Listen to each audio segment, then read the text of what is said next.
I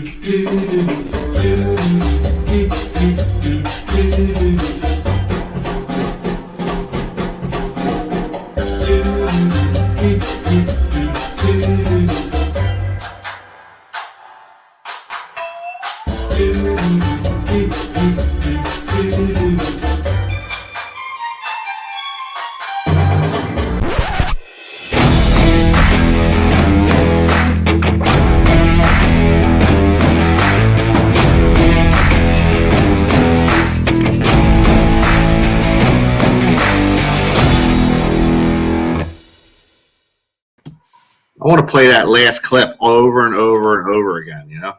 It makes me so happy, that last How you feel clip. today, my friend?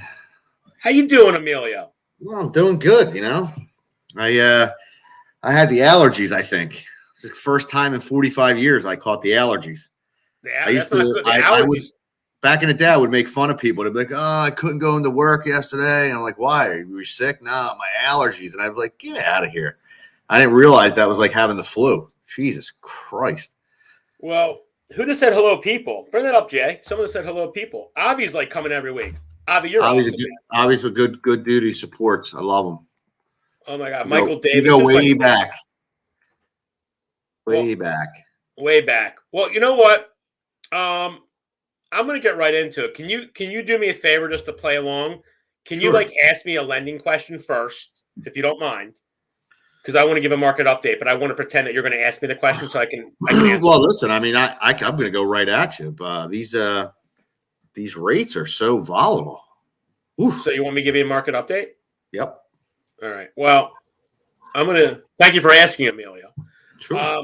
The market right now, I need everybody to listen up here. All right. So we're March 23rd, 2022. This is a big announcement. All the consumers out there, the 2s are no longer there. The 3s are no longer there. Amelia, I don't like to say this, but we're approaching 5% in the market. That's right. We're approaching 5% on a 30-year fixed. And the key is that they're trending. They're supposedly going to be going up even higher. So just as a simple suggestion to my fellow realtors that watch this show, any loan officers watching this show, this would probably be a good time to call your clients and make sure they still qualify, because I swear to God, Emilio, a $250,000 loan, I was looking at some payments. They're going up like $250 to $300 a month. A $400,000 to $500,000 loan, depending on scenario, $500 to $600 a month. So the rates are going up. In the big perspective, they're still pretty good, but I'm not going to lie, they're getting up there. So I just want to let you know, 2s and 3s are gone. Pre-approvals, make sure that you know what the new payment is. And there you go. That's my little tip. That's my market update. And then Emilio, what are your thoughts on my market update? You think I'm making sense? Yeah, because the one thing that you said that's very good information for anybody who's watching this, just in general, even if you're not selling, refining, or buying a house, which selling has nothing to do with it, but it does if the buyers who are going to buy your house, potential buyers. But it's the people automatically think, because they got pre-approved, that that's just going to last forever, and because they think their credit didn't change. My credit's still 750, or my credit's still 690. And what happens is that they are on maybe November or December's rates and pre-approvals, and they think that their house that they're going to buy for $300,000 is going to be $1,800 a month still. Well, now they're probably pushing $2,100 a month, and that's like sticker shock. So they really need to go over the numbers again, because it might lower their max budget also, so they fit back into that range. I truly believe that we're still going to see, as since COVID started, the markets move in all different directions now. There is no, definitive path for any market, right? So I think the housing market's still going to stay strong, where you're going to see people wanting to move out of the certain areas, the cities. They want to be in Bucks County, Montgomery County, or in the 19115, 19116, and so forth and so on. Little Philly. Yeah, they will. I think some of the buyers that have been getting outbid, because there were other savvy buyers understood that they could overpay well, not so much overpay, but pay above market value for a house, knowing that their mortgage payment wasn't going to change that much because the interest rate was so low. Right. So now I think that, the blue collar client that I love, that I represent, because that's what I am. I think that those $260,000-$270,000 houses, $280,000 houses, I think they'll actually have a chance to get some a little under asking or just a little bit over asking instead of getting it blown out by 30,000 over ask. And that is good for certain, people because they deserve a shot and they just weren't getting it. No, I agree. And Emilio, I'm just going to tell you, today has been a very, sometimes you just wake up. I do my gratitude thing in the morning, and then like for just a second, like a little depression set in, just because you just think about the world and you think about what's going on. And I'm going to ask you a question right now, and it's going to throw you off guard. All right. And I'm going to lead into something here because it's actually going to turn back over into something that's real personal to me. Okay. So if you could play along with me, and this is the Be Kind show, but right now we're going to go somewhere in a deep place. Amelia, when you hear the word, someone said, give me the definition of suicide. What would you say it is? The definition of suicide starts long before the end result. So the definition of suicide to me, and again, it's my opinion, I don't want to ruffle the feathers. I have had a family member. I lost a very, very close family member to suicide. So I've been there with the situation. I think it starts with hopelessness and the person feeling, hopeless, and there's no other resort. And that's the scary part. The easy part is to obviously create the end result, that's what it is. But it's what led that person there, and my family member had tremendous family support. Like he had everything. He was eating dinner with his mother and had got a new puppy and everything was fine. The next day he was going to pick up a check at the office. Everything was in line. And then the next day, nobody heard from him when they went there. That's what he did. So what's your definition? Hopelessness. Okay. I like that. And I'll give you my definition, and I'm going to relate back to where this takes me, and then I'm going to show you, how I'm going to try to take this full circle. So I think when I think of suicide, I think it's a permanent solution to a temporary problem, right? That's the way I look at it. And the reason why I'm getting into this right now is over the last few years, I was thinking about when I was in a dark place, and that's when I had my cancer. That was actually one of my darkest places. And I don't know why today it came up for me, but it did. And I remember in December of 2018, when I was just, going for, in my opinion, a routine checkup, and then to wake up and then be told, you have cancer. It was, it really, let's just say it put me in a large depression. Imagine being woken up from a procedure and being told you have cancer, right? The first thing that went through my mind is, and this is 2 days after, I was really feeling bad for myself. I was really highly depressed. And I was using that word. I was thinking of that as an option for those 2 days. And what I remember is once I got past those 2 days and I met my surgeon that was going to do this procedure to remove the colon cancer.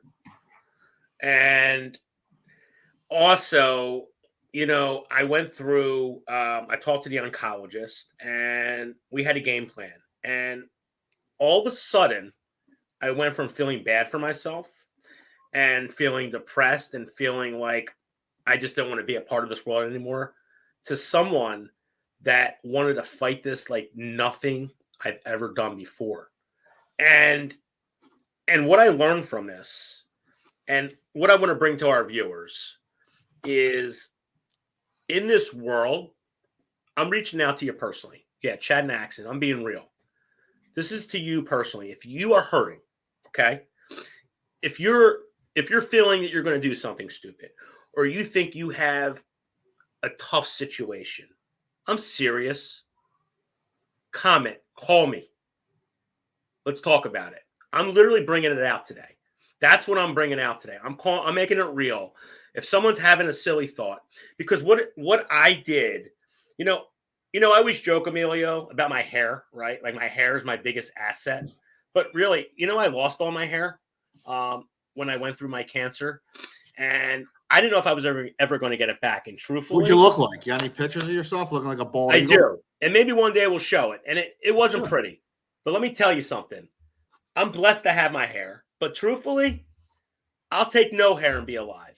I just got lucky; it grew in better. But really, thank you, John. And the other thing, regarding this, when I went through I lost feelings in my hand, neuropathy. When I used to drink cold, it felt like glass was going down my throat. Like, what I'm saying is, as I was going through this, the one thing I was focusing on was this. A few things, actually. That I was alive, okay? That I was able to see my friends. That I was able to see my family. And all of a sudden, the things that used to be important to me were no longer important to me. Like, back in the day, Emilio, I used to work consistently 18-hour days. I work hard, but I don't work 18-hour days anymore. I'm working that. You barely do anything, but that's all right. Yeah, well, I'm sleeping most of the time. But yeah, I work hard. But listen, what? Chad, at the end of the day, you've definitely taken, and we've talked about this on in private, on the show. You've taken a terrible situation in your life, and you have found a way to battle for yourself. And then once you won your war, you took, instead of just saying, "Hey, I'm done, I'm good," and just going out like you said, and not taking things and putting them into perspective and prioritizing certain things, you went and turned around and said, "You know what? If I can make just one person's day better just by, reaching out to them, talking to them, being kind to them," and that's the message that you've put forth. You've stuck by it, and you're living and dying by the be kind sword. But people really that don't know you from just because they've never met you and they just see you on the show, when they meet you, that's like it's real. Like it's that's what it is. And that's what we're doing. You know what? My viewers, that's awesome, Amelia. I'm telling you, be present with family and friends. And do me a favor. I'm going to keep it real. No, I love you. And I'm serious. If you ever need to talk, hit me up. All right? Well, listen, let's get to our special guest. He's a very good friend of mine. I've known him I don't want to say my whole entire life, for the better part of my life. He's like a second son to my family, and I'm like a second son to his family. And he's my good friend, Martino Dacchioli, aka Marty. Look at this loser. Is he over? Oh. Oh. How are you, Martino? What's up? What's going on? Yeah. Well, that was perfect. I guess Emilio did the intro, which I thought was totally cool. Yeah, absolutely. I gotta put these words on. RV. Are your elbows or your shirt going close to your phone to where it's muffling the I don't know. Or is that just a lisp from the missing tooth on the left-hand side of your face? This guy always has to bring something stupid up. Thank you. Well, here, Marty, Martino, I'm gonna get into it. Welcome, Renee. Man, we got Eric. Marty, my man. Look at that, Eric. We got so many people. Avi, Eric, all my boys. And you know what? You sound good there. Whatever you're doing there, Martino, sit in that position because I swear the volume sounds good, whatever that means. Perfect. All right. Now, Martino, it's really an honor to have you on the show. Honor to be here. It really is. And, you've been watching our shows, and I'm really fond of, I guess not fun. I mean, your story is crazy. We're going to talk about it tonight because the viewers that are listening, this is going to give you perspective, okay? If you don't have perspective, okay, You're going to have perspective today. I promise you.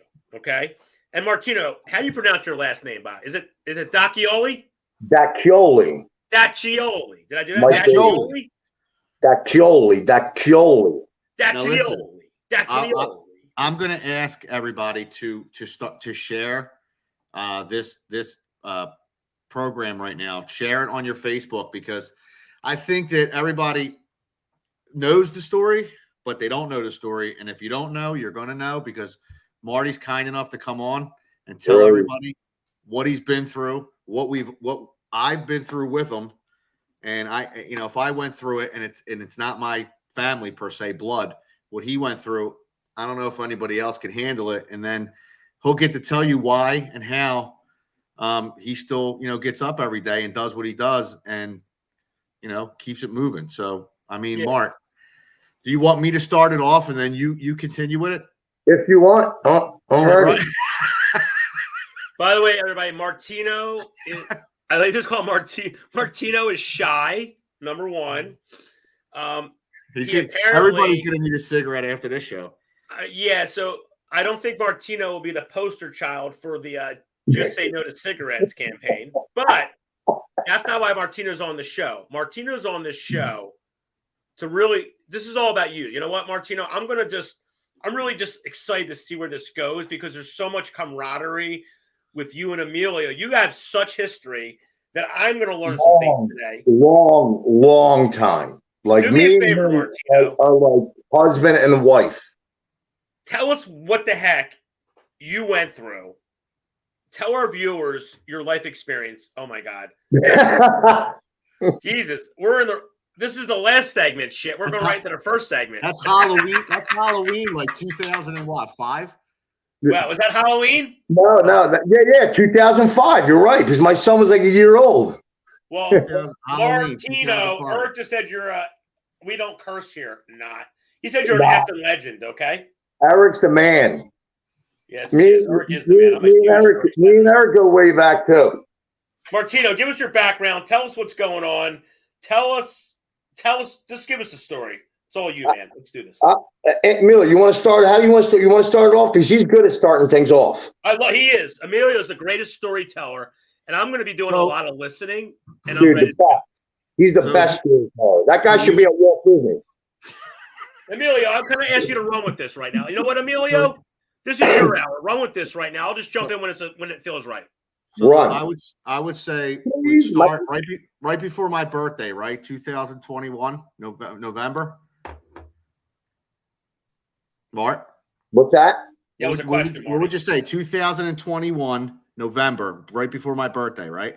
What, my dad and brother? Yeah. 2020. It was that long ago already? Yeah, I can't believe it. You know why it feels like that? Like, because people say about the years, because it was the end of the year. So really it was like you could say 2021. You know what I mean? Because it was the last month of 2020. So people think, 2020, you thinking it's the beginning of the year. You know, it was January 2021. But they died in, November and December.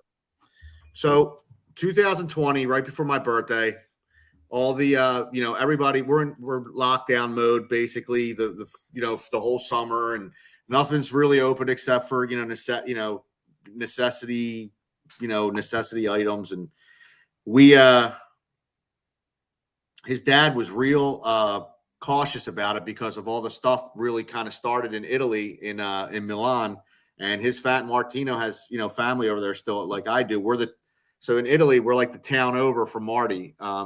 He's Colli Volturna, and we're Longano. So I'm Longanese, he's Colles. 5 minutes. Our towns are 5 minutes from each other, 10 minutes top. So, his father is talking to his aunt and his uncle, his brother and sister. Everybody was, dying over there and whatnot. We all know the story. So his dad was like, all right, nobody's allowed in my house. Nobody. If you come in, you got to take your shoes off. He had the wipes, the spray, the hand sanitizer, the whole 9 yards. 6 months. Yeah, you got to speak into the microphone, Mark. We can't hear you. Can you hear me now? Yep. The guy didn't leave the house for 6 months, 7 months. This is Martino's father. Didn't leave, okay? He's in the house, okay, with his girlfriend. Well, I don't want to say girlfriend. I'm going to say companion because I'll tell you a story about her too. So anyway, so he decides he has to get out, okay? Now, him and my brother were like glue. Like them, they were like together 24 hours a day. They couldn't, my dad couldn't operate without my brother. So the day he gets out, him and my brother take a ride and they go get a pizza right down the street. I'm at this construction yard sitting inside the office, right? They roll in as I'm walking out, they're all coming in. I said, what are you doing? We got a pizza. I said, I gotta go. I gotta get these tires on this trailer. All right. They sit down, you know, have pizza, blah, blah, blah. So the way we were, like as family, like we weren't like, all right, I love you, I'll see you later. It wasn't like that. Our normal of being family was F you, talk to you, let click. That, you know, that's the way it was. That's normal. You understand? So all of a sudden, you know, I'm calling my dad and I hear, leave me the F alone. Boom, hangs up the phone. That's normal. Normal for my dad. So I call again, same thing. Never forget, this was, I think it was a Friday. I think it was on a Friday. It was November 20th. It was, okay? 2020. 2020. I call, my dad's companion answers the phone. She goes, Marty, you don't understand, your dad's sick. You know, I said, what do you mean he's sick? You know, I talked to him, you know, not talk to him. And when he, after you hang up the phone, that's, you know, that's normal. And I go, I'm coming over. I shoot to the house, right? I go upstairs in his bedroom. As soon as she said he was upstairs in a bedroom at 6 o'clock at night, I knew something was wrong, right? I saw my dad laying down there and his face was purple. Okay. I said, holy shit. I said, Dad, your face is purple. Okay. Get up. You're going to the hospital right now. No. I said, you're going to the hospital. I'm going to throw you over my back and take you there. So take him to the hospital. His girlfriend's with him, whatever, companion, whatever you want to call her. Take him to the hospital, right? So last thing he said to me was, the last thing he said to me was, take care of Albert. He was always worried about my son. Which is his son. Okay. So he goes in, right? So I said, Dad, I'll talk to you know, tomorrow or something a little bit. So I can't go see him. I can't call him. You can't go in the hospital. So I'm on the phone with my brother the next day. I said, Anthony, he goes, what's up with Dad? I go, he's all right. He's in the hospital. Don't worry about it. I said, hey, you don't sound good. He goes, I know. I go, go to the hospital. He goes, I went there twice. They told me I wasn't sick enough. So I said, Aunt, you call an ambulance right now and have the ambulance take you there. So that's what he did. He goes there in the ambulance. He goes to Holy Redeemer. Okay. 2 days later, I'm with Amelia. We're grabbing something to eat. I get this phone number calling me. I'm like, who's this number? I said, I'm not answering it. I said, wait a minute. Maybe it's the hospital. Answer the phone. Yeah, this is Dr. So-and-so at Nazareth Hospital. He goes, are you sitting down right now? I would like to talk to you. I said, do me a favor. What's the matter? Are you ain't driving, are you? I said, tell me what you want to tell me. Okay.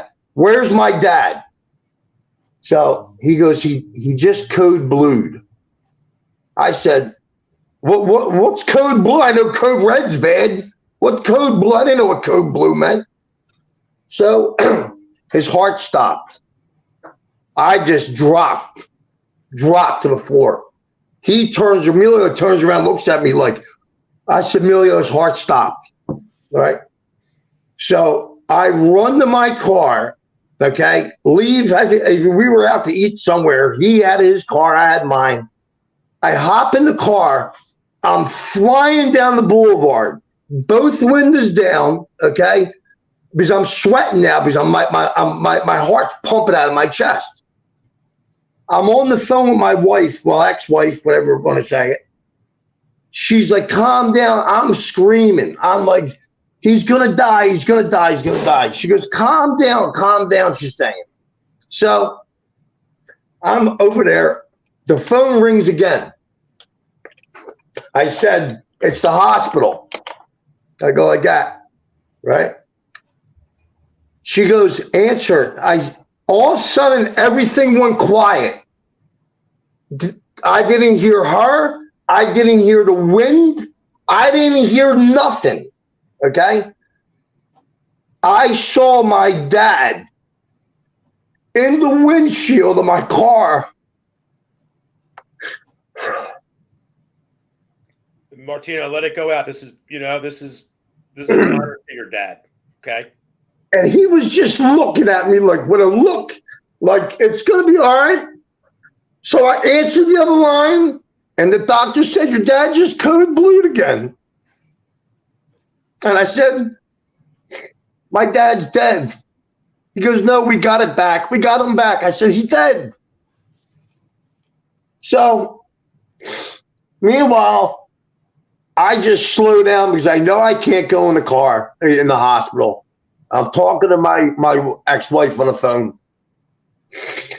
And I don't even know what I did after that. All I was thinking was, now I'm crying. I'm in the parking lot crying, saying, how is this happening? How is this happening? So Emilio comes over. He's over 24 hours a day, right? So now, real quick, Mark. yeah. Mind you now, his brother is in Holy Redeemer, but we're on FaceTime with his brother every day because before he gets to the point where he's at, it's almost like he's just in the hospital. Right. He's just and Right.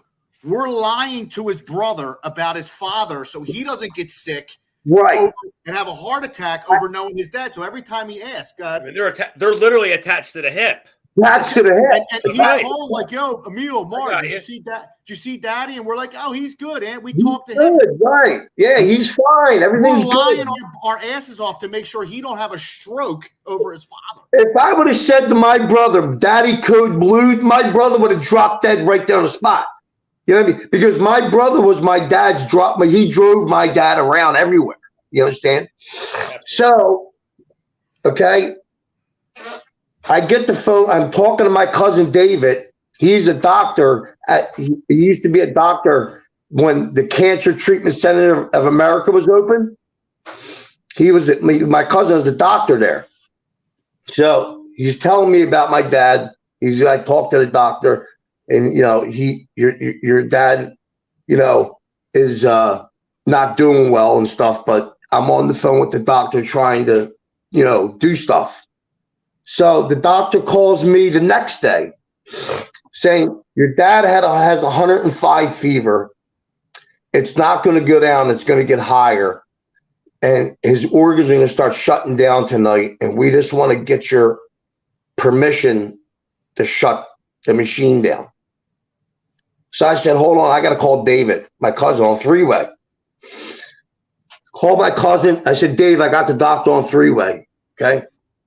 So my cousin said, the doctor says, tell me, my cousin says, what's going on? He's got the fever, blah, blah, blah. So my cousin's like, did you do this? Did you do this? No. I want you to give him this. I want you to give him that. I want you to do this. Okay.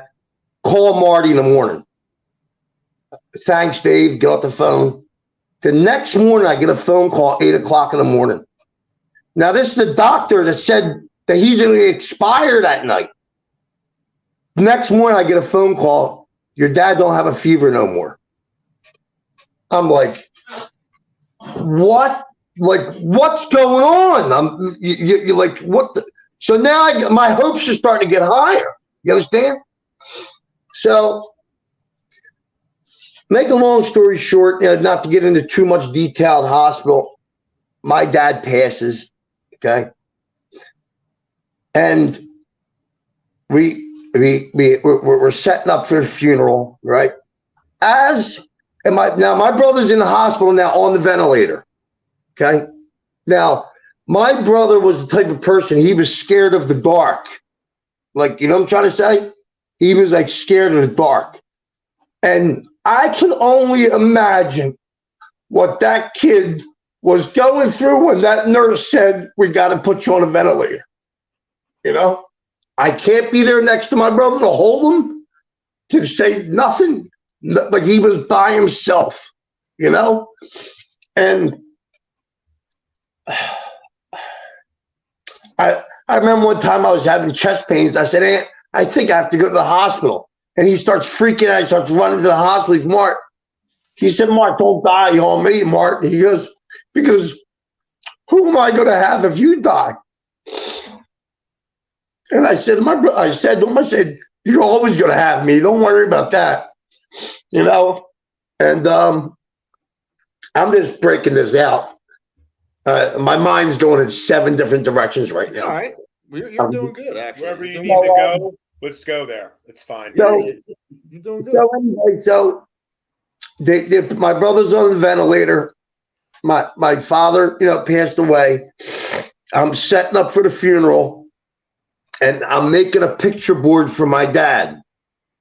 And I'm going through pictures, and I'm grabbing these pictures of my brother and not putting them back into the box. I was putting them on the side.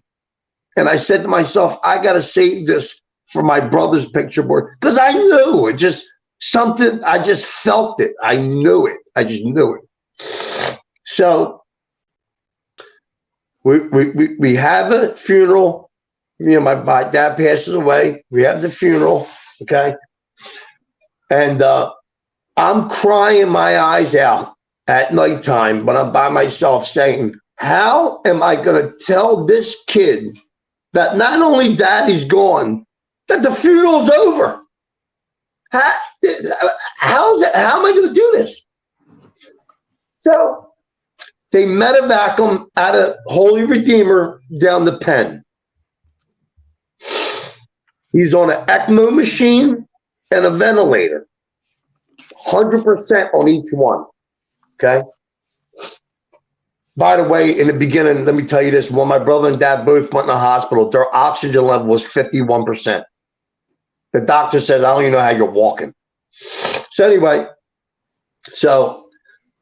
my brother's in the what do you call it?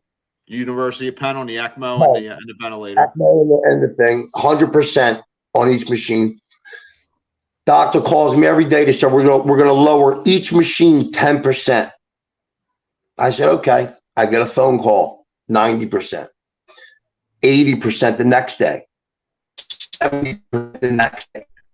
I'm cheering, but I'm Mark. Hold on 1 second, Marty. Marty, you froze. Your phone froze. You're back. Hold on. Okay. You got like a bad we got signal. you. We got this. Beautiful. You got it, my brother. All right, good. All right. So where did I leave off at? It froze. You're 70% out, 70% off the ECMO and the ventilator, 60%. So every day they turn it down 10%. So I said to the doctor, I said, what's in the green here? As soon as we get them past 50% on the 40, we're going to wake them up. I said, all right. I'm praying for this 50%. 50%. Next day she calls me, 40%.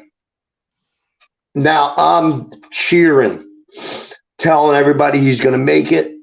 Again, bawling my eyes out, saying, how am I going to tell this kid? I'm talking to my brother's girlfriend. I said, listen to me. When we get him out of this hospital, we can't tell him about my dad unless we're in the ER, the emergency room. You know, because this kid might drop dead of a heart attack next. So they said, we're going to wake him up today. So I call my cousin David. They're going to wake him up. Okay, great. Whatever. Doctor calls me back. You know, I call 3 hours later. That they didn't do it yet. 3 hours after that, they didn't do it yet. 3 hours after that, didn't do it yet.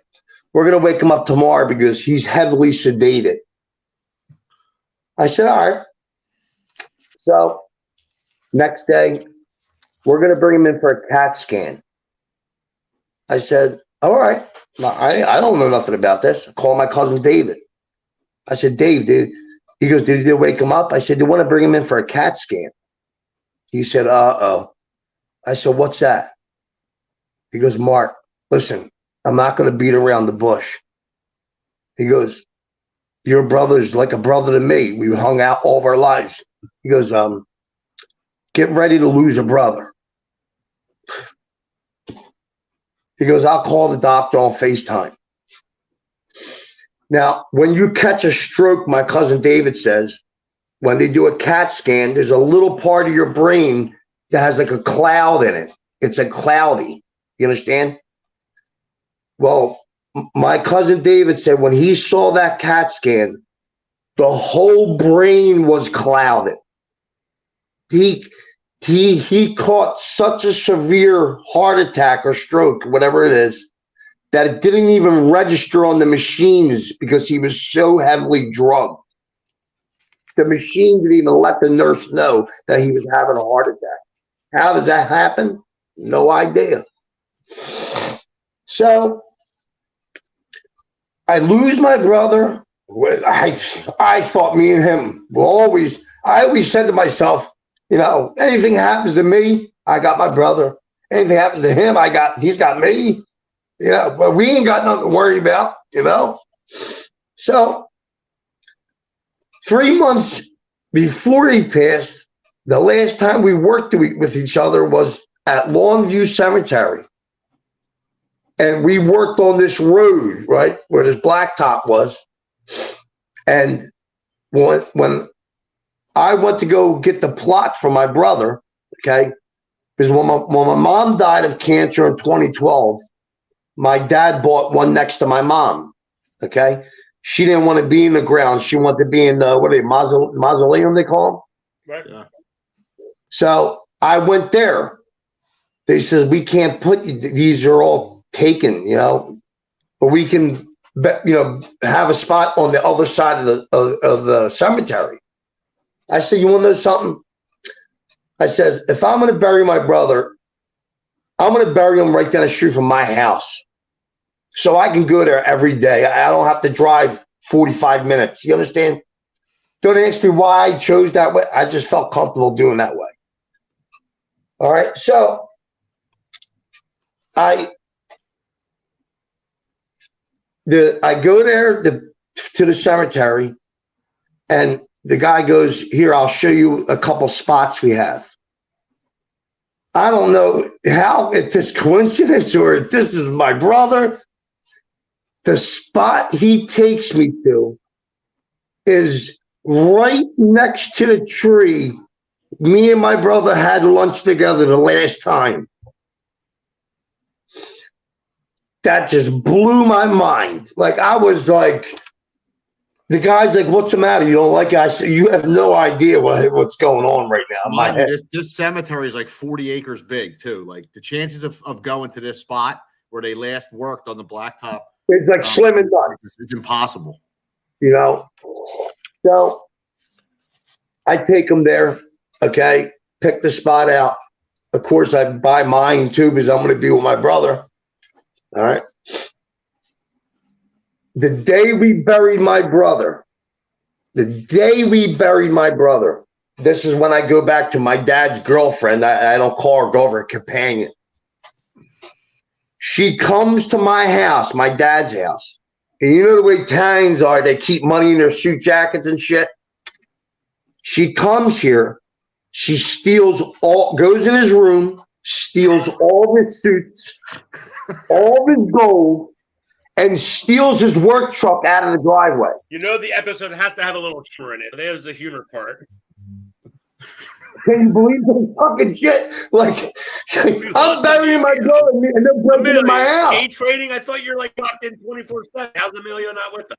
Is it me? Chad, you're frozen now, Chad. Jason, who's alive here? I can't see anybody. Is it me? Mark, let me ask you a question. How long? Yeah, your feed just got real cloudy. It doesn't look good at all. And I can't. You're not moving at all. What's so, Mark, tell everybody that's watching us.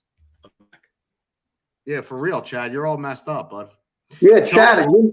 Tell the whole audience how many weeks, months. It wasn't that. How close was your father's death and your mother's death together? My. They were 2 weeks apart. My brother died. My dad died November 29th. My brother died December 15th. Then 2 weeks after that, my uncle dies in Italy at 60 years old. My dad's brother, same thing. COVID, ventilator, brain dead. The same exact way my dad and brother died. He died. So I lost my dad, my brother, and my uncle. And now I'm just left coming here. I go to sleep by myself. I wake up by myself. I had to take all the pictures down in the house because I couldn't look at it anymore. But let's tell. So everybody heard this story. One of the things that people know about or don't know about is that everyone when we were going through the COVID pandemic, the COVID pandemic, what was happening is that they literally, one of the saddest parts of the whole thing was that the people were not allowed to be with any of their family. They weren't allowed to have any visitors, no human contact, nothing. So these people, everyone who across the country and around the world that was affected or had a loved one lost to COVID, they died alone, and the families died with questions that are unanswered. And Marty, he has his son and he has his friends and he has the support. He's even good friends with his wife Colette, who's great, and his stepdaughter. But there's nothing like having a family, whether it's one person, two people, or three people. And Marty, go ahead, Mark. I'm sorry, I cut you off. Yeah, it doesn't matter. And my thing is now that, do you have anything that you want to, share with our audience, your friends, our viewers, our Facebook friends? How have you changed, and how do you pay it forward now? Like, because I've noticed a change in you. You're more calm. You're more patient. How do you teach people to go about their day in a positive way, like you're doing now? Like, how have you changed because of this?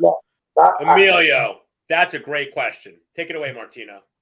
Before, I always used to worry about, like my dad used to be like, oh man, I can't do this because I don't want this person saying this. Or always worried about what the other person was saying. Now, what I've been through, it's just like, I just worry about what I got to do. And that is, if I die, I got to make sure my son is okay. That's my goal, is my son, because he's my life. He's the only thing I got left. You know what I mean? And I named him Albert after my father, because in 46 years of me living, never one person ever came up to me and said, your dad's no good, or your dad screwed me. Not one. And on my brothers and my father and my uncle's life, that's a God's honest truth. Okay?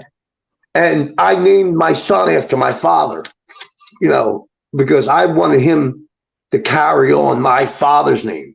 Because me growing up, I was fucking nuts. Okay, I didn't want to give him my name. I mean, let's be real.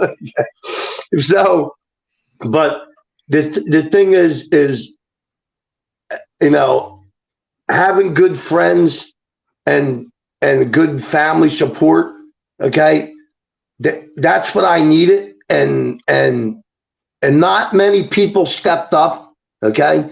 Emilio stepped up to like he was at me, he was with me, he was at my house 24 hours a day, like constantly, you know what I'm trying to say, like he was there, like, and not many friends that will do that, you know. I had friends like my friend Tony that owns Handcraft Towing, and Robbie Hudasak, and that gave money, okay, cash, didn't know, not through any kind of whatever, that GoFundMe, not a cash. And now here's this guy named Robbie that I knew for 25, 30 years, that we were acquaintances. We didn't really talk on the phone every day, but he's a friend of mine. Okay. He says, yo, man, here's this. Okay. If you want me to pay for the whole thing, I will. That's what he said. I had more people, friends like Emilio and like Robbie, that offer to give so much money, more than what my own family wanted to give me. And I'm not trying to talk bad about my family, but that's a big. Listen. So we're gonna reel you in. You're all over the place. You're upset. Listen. Okay. So the bottom line is that we have a group of friends that we've grown up with, and I've tried to, with my Philly, Emilio the Philly Italian Realtor thing, like putting Philly on the map, blowing up the brand. I'm trying to get everybody to network and work together, because there's a lot of people that came from the same area of us. They're doing well, and they always have each other's backs, no matter what the thing is. So we've had a group of friends we've been blessed with our whole lives. Some that you don't talk to every day, some that you talk to every day. In the end, everybody came out of the woodwork, and it was like our old crew from when we were like 15 and 16 years old. Then there was another crew from when you were like 19 to 24, then at 24 to 30. We all came together, and we stood, we did what we had to do, and we stood behind another good friend, picked them up, extended the kindness. Everybody pulled the kindness out of them and pulled the love to make Marty feel comfortable in a time of need. And Marty's now struggling, because it's impossible to not struggle with the loss of a brother and a father. But Anthony, he is going to be the best father he could possibly be, and do what he has to do for whatever, his family and his closest friends moving forward. And he wakes up every day, he goes to work, he drives a lot of machinery, a lot of, big trucks and different things, and does his jobs, and he doesn't take it to work with him. He's a man about it. Chad, I want to apologize if I did sound all over the map, because like Emilio said, like he knows me just like I know. When I get upset, I get all over the map. I start bouncing off. I tell you, Martino, So, if I sounded retarded, I apologize. You don't need to apologize. You have a great energy, and this is all about us just talking. We don't have a script here. You can be honest. There's no script here, right? It's all about just talking. Look, I got Martino, I want to say something now. You ready? I got stack of bills. You want them? Amelia will take them, and your friend that told you he'll take them as well. Now, here's the deal. I've never been so quiet for the full hour. I've been really good, and I just want to say a few things, okay? Yeah. First of all, listening to this, was it made me mind blown. It made me, you are passionate. Renee's one of our best listeners, great friend. Thank you, Renee. Here's the thing, Martino, and this is the Be Kind show, and I brought you on the show. You're a great viewer. Your story is so, you'd almost think it's not true. It's one you don't want to be true. It's like, it's not, you'd rather see a movie. Okay. Yeah, this is a movie you want to see. And I want to let you know that you've honored your father and you've honored your brother today. Okay. That's number one. I want to make that clear, because by talking about such special people in your life, and it's cool to cry, it's great. It makes it where people can know the impact. And, I want people out there that think they have it bad. Okay. Hear me out. listen. You think you have it bad, okay? I think I have it bad. You know, Johnny on the sidewalk thinks he has it bad, and Sally in New York thinks she has it bad. But really, it's called perspective, okay? You got to look at what you're dealt with. And Martino, you're a strong son of a bitch. And I admire you. And I appreciate it. I don't even... And by the way, Martino lost his uncle as well. I don't know if you brought that up as well. It's three close people, right, Martino? Yeah, very close. 2 months or over 2 months? Oh, within 6 weeks. 6 weeks. Okay. So just when you think, look in the mirror right now, viewers, and ask yourself if you lost 3 people. How's that? You know where you get people because off the algorithm by that. We're stealing a song. It's gotta be an original. You hear that good? Boats and hoes. Boats and hoes. Oh God. Anything goes. But seriously, to our viewers, if you think you have it bad and you think your life's shitty, but you know what? Imagine losing 3 close people to you. And Martino, what you've done, and I'm just really proud of you because you know what you're living for? Your son needs you. Your friends need you. And you who else needs you? You haven't talked about one important person. I'm going to call it a person even though it's a dog. Doggo! Doggo, where you at? I mean, how the hell hasn't Doggo been talked about? So I want Doggo to come out. Okay. Dude, we're going to need a part 2 of this show, of this, because between your suicide prevention hotline talk in the beginning, Marty's, complete and utter, death-defying life experience with his father and his brother. We don't have enough time to talk about Margate, talk about the Casbah. Oh God! Listen, this show's got to be 2 hours. We got to make this a 2-hour show. We can really do a part 2, but this is what we're going to do right now. You ready? What? We've had a blast, and we really have. And seriously, Martino, we're going into the final segment right now, and we're gonna have a little fun in the sun. Because you're a special guest. And by the way, Jason, if you're around, do you have that picture of Martino hanging out? This could be such a backfire. Picture of Martino hanging out. You know the one I'm talking about, the boxers. You got that, Jason? Because I'd like to pull up that picture if it's possible. The one with there it is. That's Marty's dad and his brother with Marty. All right, so that's Martino. That's Marty, his dad, and his brother. Oh, no, that's Don King and Muhammad Ali. I'm sorry. Wait, so bring that back up again. Martino, bring that back up again. Where? So that's Martino, our man, Don King, and that's Muhammad Ali. Tell us where that was and what year. That's a pretty cool picture. I want to talk about that. Listen, I even forgot about that picture. My brother found that picture. Thank you, Jason, for bringing that up, by the way. I even forgot about that picture. That picture, it was at a City Line Avenue at some banquet or something. It was out there. And that's because you were friends with Jimmy Binns, right? Yeah, that's right. Yeah, I was friends with him too. And Martino, was Don King's hair as impressive as it looks in the picture? What's that? Was Don King's hair impressive to be next to? Was it crazy to be next to that hair? Speak into the microphone. Nobody can hear you, bro. Me? Yeah. Oh, can you hear me now? He's sitting in the corner of the room trying to have a conversation. Can you hear me now? Yeah. All right. So, yeah, I don't even know. How was his hair? Was it magnetic like it looks? Yeah. He had a pick in the back. Who's Michael Gilbert? That's our old supplier. Good dude. Shut up, dude. Big dude. That's Gilbert, the real. He's the real man. Good. All right. So, Jason, you know what we want to do? Do we have a picture of Doggo by any chance? Do we have a picture of Doggo we could bring up? And then let's go into our final segment. We're gonna do a little chatting and ranting. But Emilio, there you go. Oh, Doggo is your best friend, right? And let me tell you something. This dog, if it wasn't for this dog, I don't know where I'd be.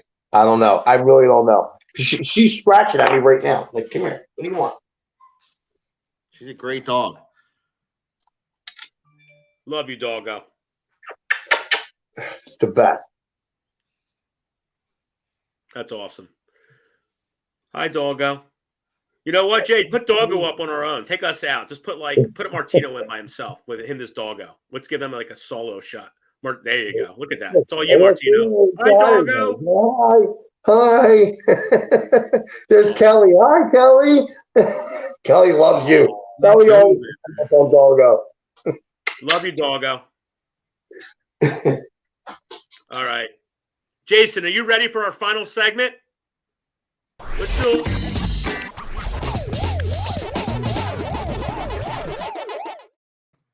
All right, hear me out. Chatting time is going to be a little different tonight. You know why? I'm the host, and I said so. So, Emilio, you are officially doing chatting tonight. Take it away. And you know how this works. This is simple. Emilio is just going to ask you questions, and you're just going to answer them, and then I'm just going to listen and have fun. So, Emilio, take it away, brother. Do you want questions, or do you want Marty to tell a story about something that we from back in the day? Let's go with. Let's go with some questions, and go in any category you want, from food, bucket list items, to anywhere your crazy head's going. I don't care. So, tell everybody what happened today at McDonald's, Mark. Oh, so listen to this. So I go to McDonald's, right? I mean, before I'm going to Chick-fil-A. I said, you want to know something? I got to go home, take a shower. It's late. Like Chad said, be on by 7:15, whatever, so we can, get everything situated. I said, let me just go to McDonald's. I roll to McDonald's. I see this sign, crispy deluxe chicken sandwich. I said, that looks great. Okay. Get there, medium with a Coke. Okay.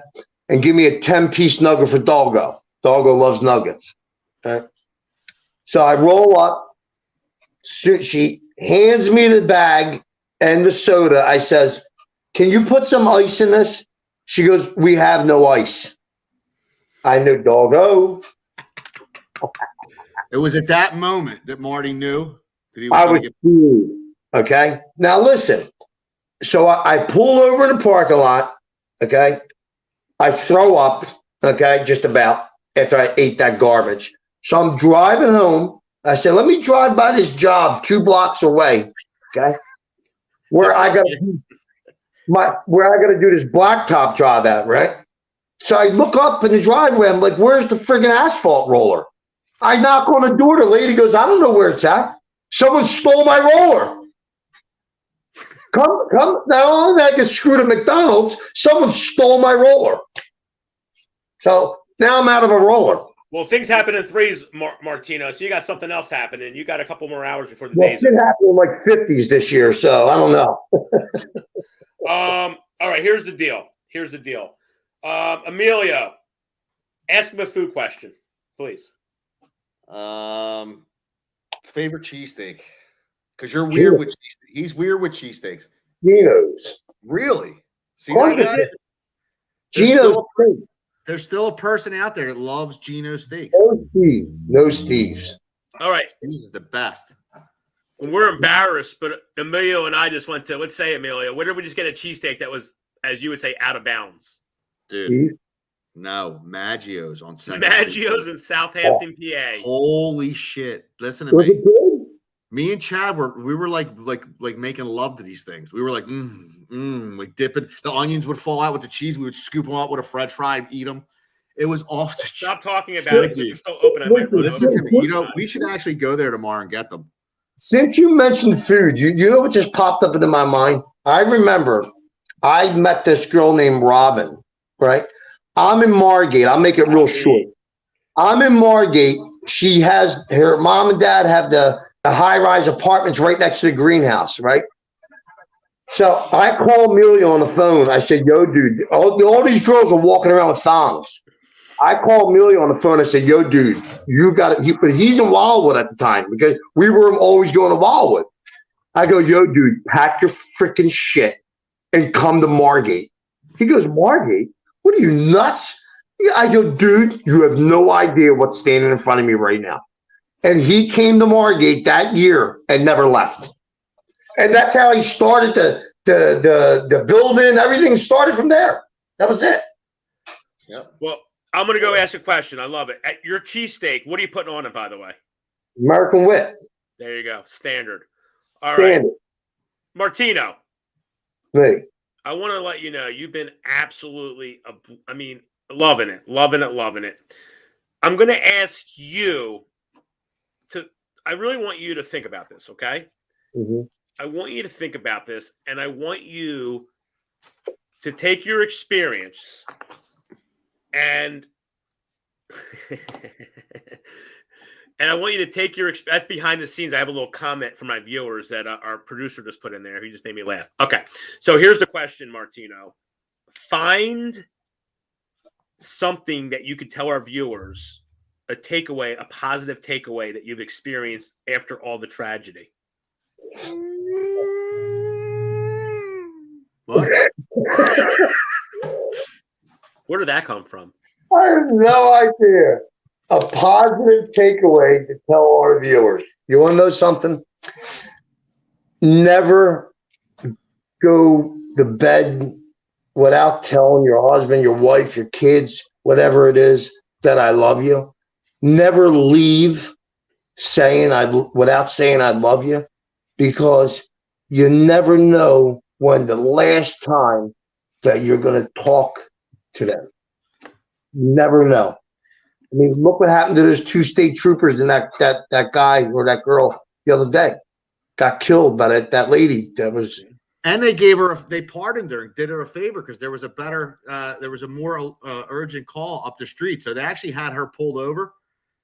The state troopers got the other phone call. This guy was wandering around on 95 and they knew she was drunk or high, whatever she was. And they said, you know what? We have to take this call as a more priority. You just go about your way and, don't let me catch you on 95. And sure enough, that pardon led to their deaths. I look at it this way.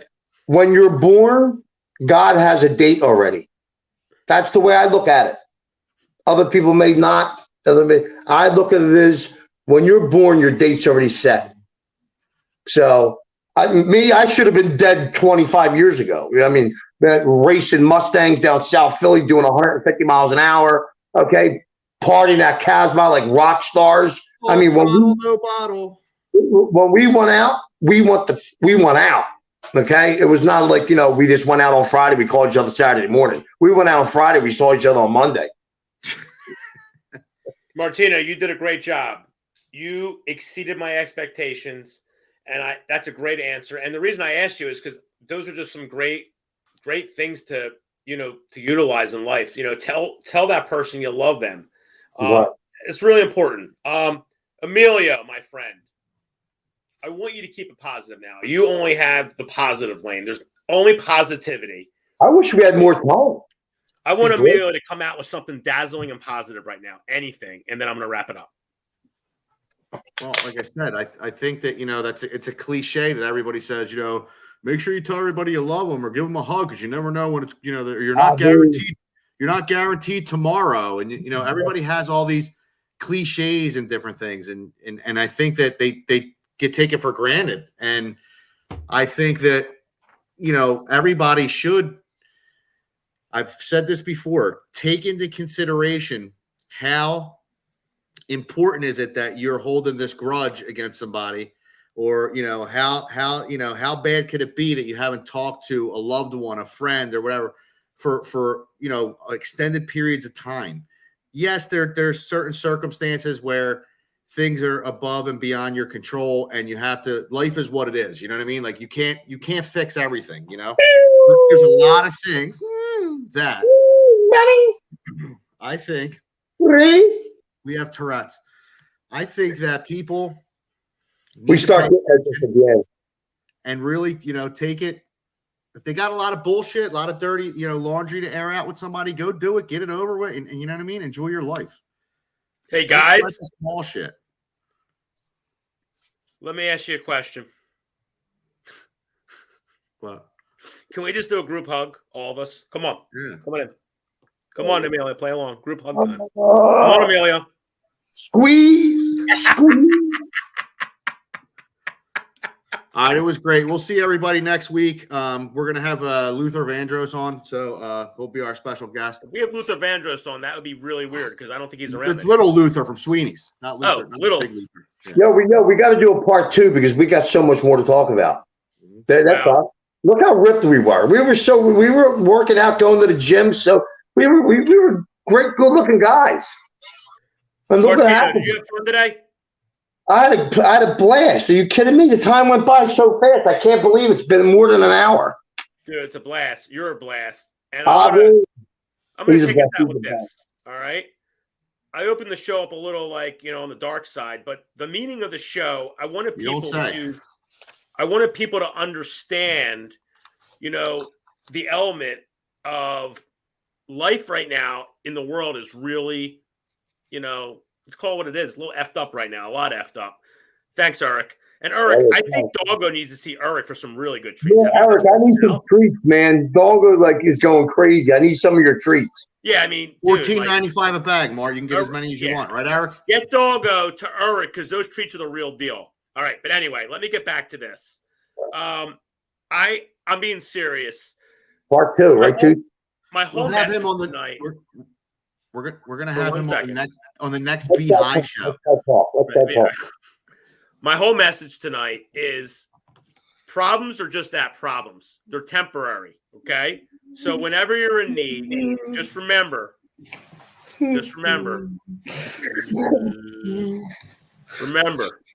I'm on your side. Amelia's on your side. Martino's on your side. And you know what? We love you. So I love you guys, man. have a great night, everybody. Chad Naxon, Emilio DeChico, Martino, you're the man. God bless you all. God bless you. And you know what?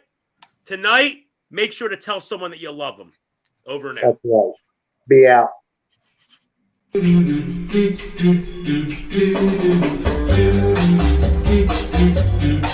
Do